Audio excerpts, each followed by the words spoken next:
Oke guys, kita balik lagi melanjutkan cerita School Tales The Series. Dan kali ini gue akan membahas di segmen yang berjudul 7 pagi. Masih di tempat sekolahan SMA yang sama. Kalau kemarin kita bercerita soal si Pleng, idaman Mimin yang pecemburu buta, namun kali ini ceritanya akan mengenai waktu jam 7 pagi. Ada apa sih di jam 7 pagi? Yuk guys, kita langsung saja ke ceritanya.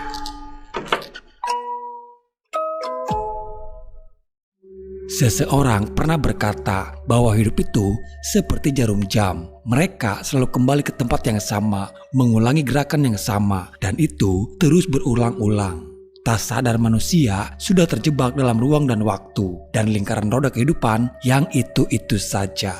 Namun, jika kita mau keluar dari lingkaran lama yang sama, berapa banyak keberanian yang dibutuhkan.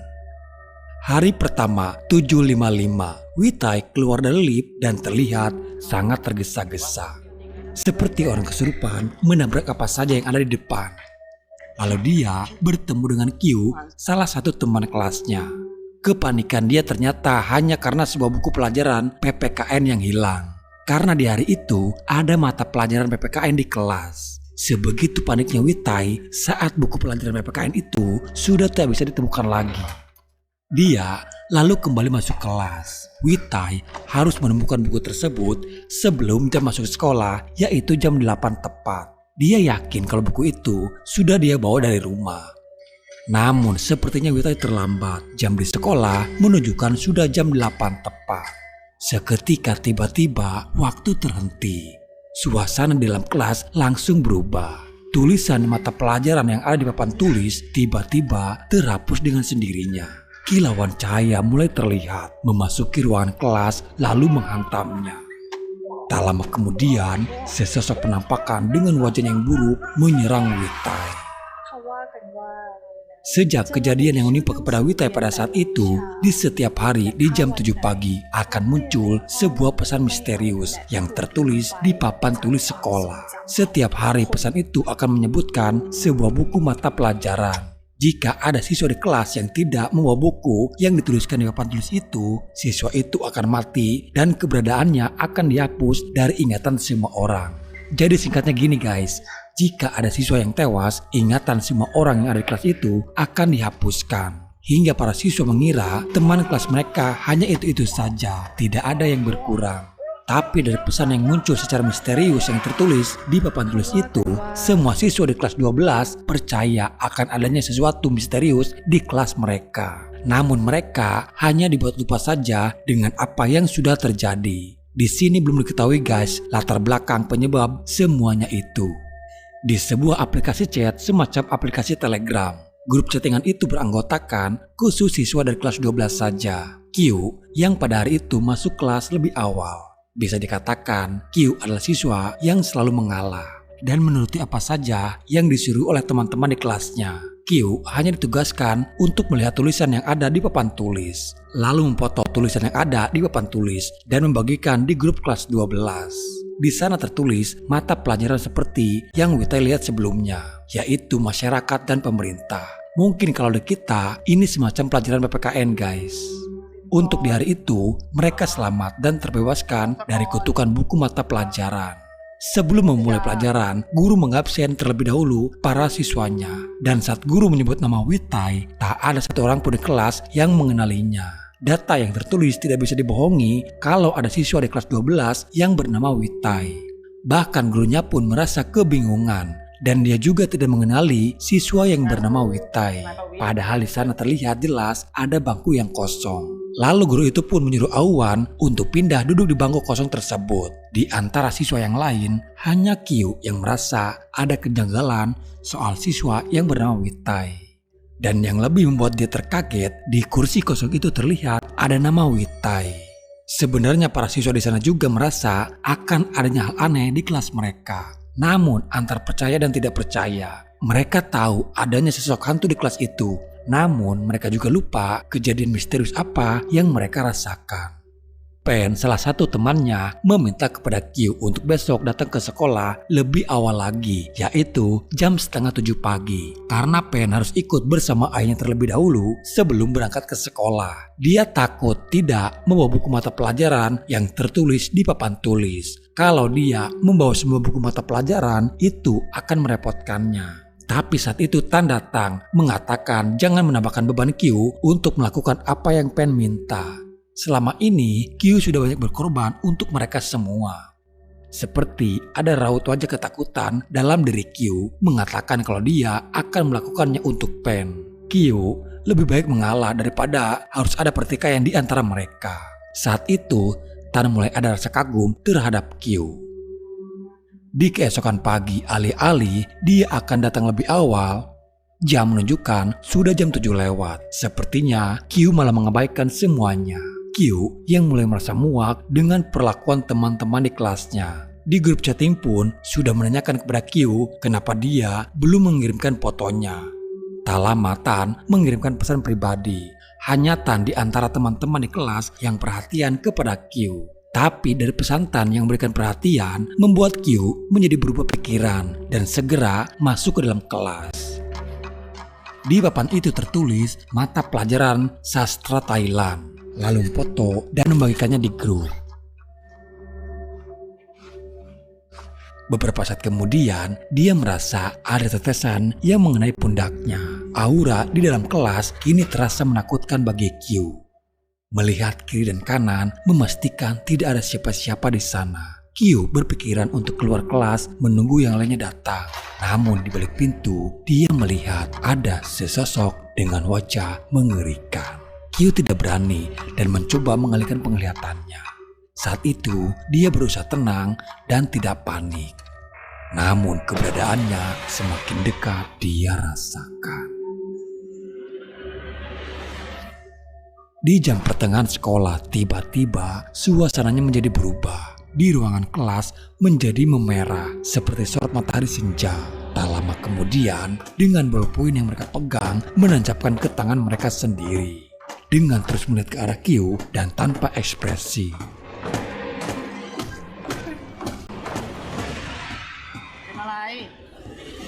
Tapi ternyata itu hanyalah halusinasi saja.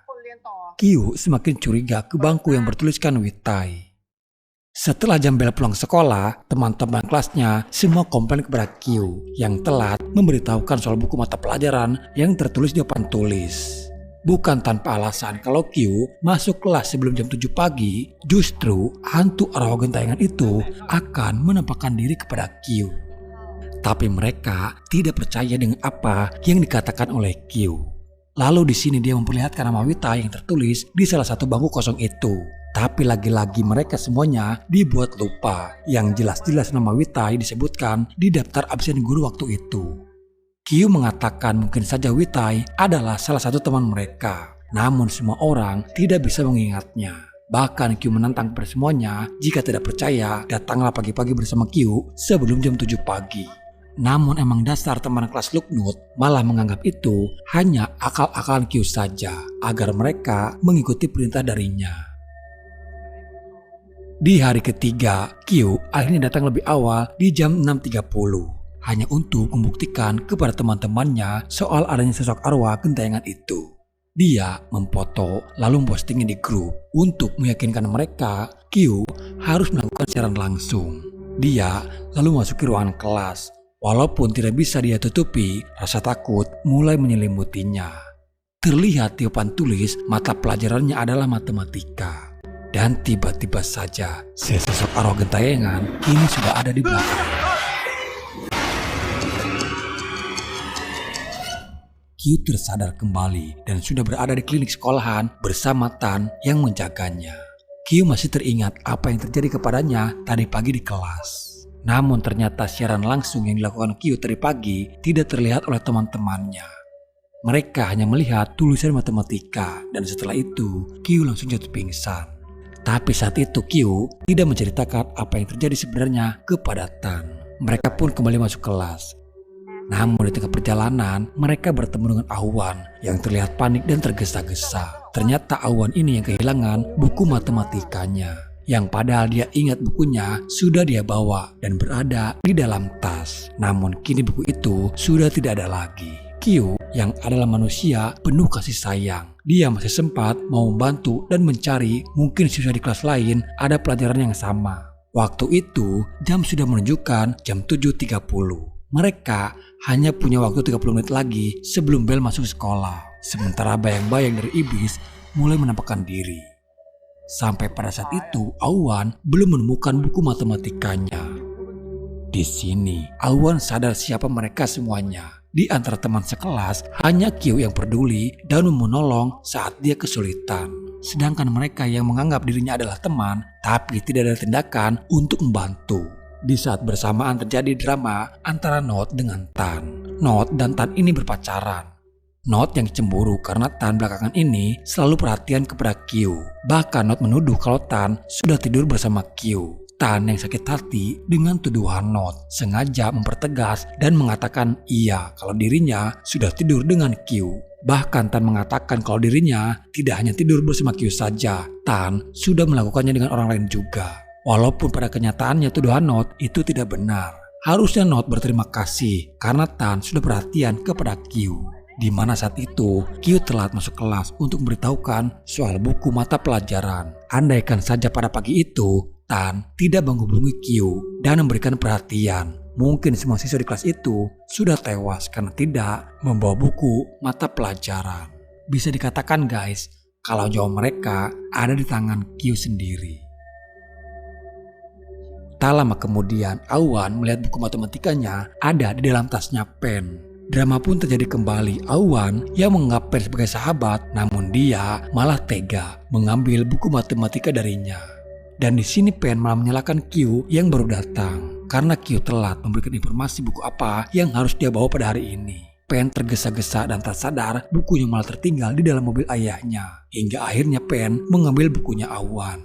Di sini Q tak tinggal diam, dia berontak dan melawan. Dan dia tidak mau semua kesalahan ditimpakan kepadanya. Tak lama kemudian suara bel berbunyi menandakan jam pelajaran telah dimulai.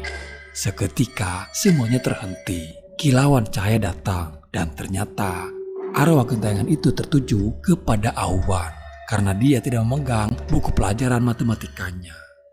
Dan Awan pun yang harus tewas.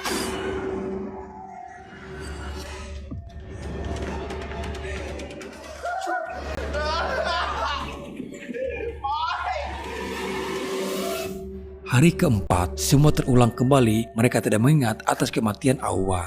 Namun Q di sini masih ingat akan adanya sosok arwah gentayangan yang meneror mereka.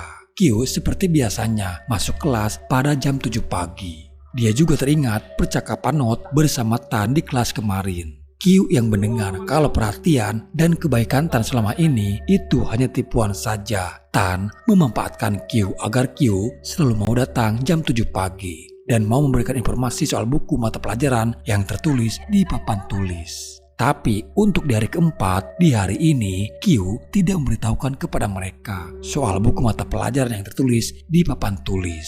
Dia mempunyai rencana lain dengan menghapus mata pelajaran yang asli.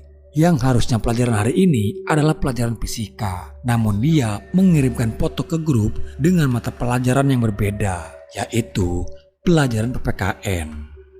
Saat itu, Q hanya terdiam 1000 bahasa. Tak lama kemudian, bel pelajaran berbunyi. Seketika, semuanya berubah. Dan kini, mereka semua yang ada di kelas bisa merasakan keberadaan arwah gentayangan itu. Terkecuali hanya Q seorang.